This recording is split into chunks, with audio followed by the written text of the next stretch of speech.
Hello everyone and welcome back to my channel, Edmond Mendaros, and for today's quick tutorial guys, and I am going to show you on how to change your user account and user account folder name on your Windows computer. And without further ado, and let's go ahead. So the first method we will do is to press the Windows key plus letter R on your keyboard. So pagsabayin mo lang yan. And then pop up itong run, okay? So dito sa box ay kailangan mo lang i-type dito yung NATPLWIZ na command keyword. And then i-click mo lang dito yung okay. Alright, so pop up itong user account. And dito lang sa user at dito sa user for this computer, makikita mo dito yung ginagamit natin na username. So select ka lang dito kung anong gusto mong i-change. Ayan, and then once nakapag-select ka na at dito lang sa right side makikita mo dito yung properties. So i-click mo lang yan. And dito sa kanyang properties at dito lang sa general, and then makikita mo na dito yung username. So pwede mo na itong i-change. Kahit anong username na pwede mong gamitin ay pwede po yan.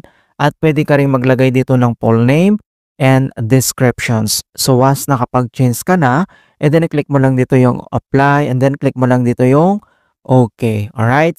So, ang pangalawang solution na pwede natin gawin is to open up again on a search menu.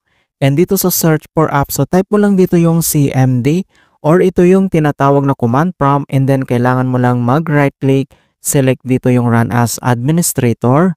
If you receive user account control, and i-click mo lang dito yung yes. And dito sa administrator command prompt, ay kailangan lang natin i-enter tong command keyword na WMIC space user account space get space name and space CID. Alright? And then, copy lang natin yan. And next step ay kailangan natin ditong i-paste. So, dito sa taas, kailangan mo lang mag-right click and select mo lang dito yung edit. And then, i-click mo lang dito yung paste or pwede mong gamitin yung keyboard shortcut na Ctrl+B. So, click mo lang yan. And press mo lang yung enter. Ayan. So makikita mo na dito yung details ng ating account. So pwede kang mag-change na rin dito. Okay. So remember mo lang yung ating SID. Then mamaya ay papakita ko ulit yung the third solutions para ma-change natin yung ating user account and user account folder. Alright. So after dito sa CMD, and then close lang natin yan. And next solutions ay same dito sa search menu. And dito sa search for apps, so type mo lang dito yung registry editor. And then, kailangan mo lang mag-right click, select dito yung run as administrator. If you receive user account control, and i-click mo lang dito yung yes. And dito sa registry editor, so ang next step ay, kailangan mo lang i-select dito yung HK local machines. So double click ka lang. And next step, so after dito sa HK local machine, and then, kailangan mo lang i-select dito yung software. So, double-click ulit dito.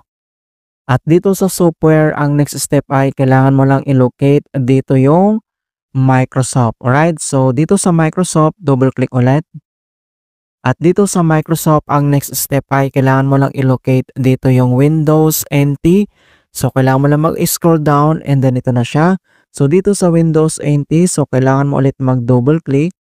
And then makikita mo na dito yung current versions. Okay? So dito ang next step. So i-click mo lang yung arrow na yan para mag-expand. And then dito sa current versions ay kailangan mo lang i-select dito yung profile list. So kailangan mo lang mag-scroll down and then i-locate mo lang dito yung profile list. Ito siya. So ang next step. So one time click ka lang dyan. So click lang natin yan. And then makikita mo na dito yung ating user account CID. Ito yung nakita natin kanina, pinakita ko. Ito siya.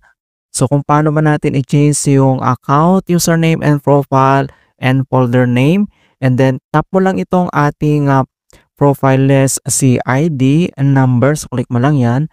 At dito sa right side ay kailangan mo lang i-select dito yung profile image path. Okay? So select and double click. And then, dito sa kanyang edit string, so makikita mo dito yung value name na profile image path. And then, dito sa value data at pwede mo na itong i-change. Okay? So, user and then yung pangalan natin dito. Alright? So, ganun lang po kasimple on how to change user account and folder name in Windows 10 or Windows 11. And please don't forget to like this video and subscribe to my channel for more quality content. Thank you guys and see you in my next tutorial.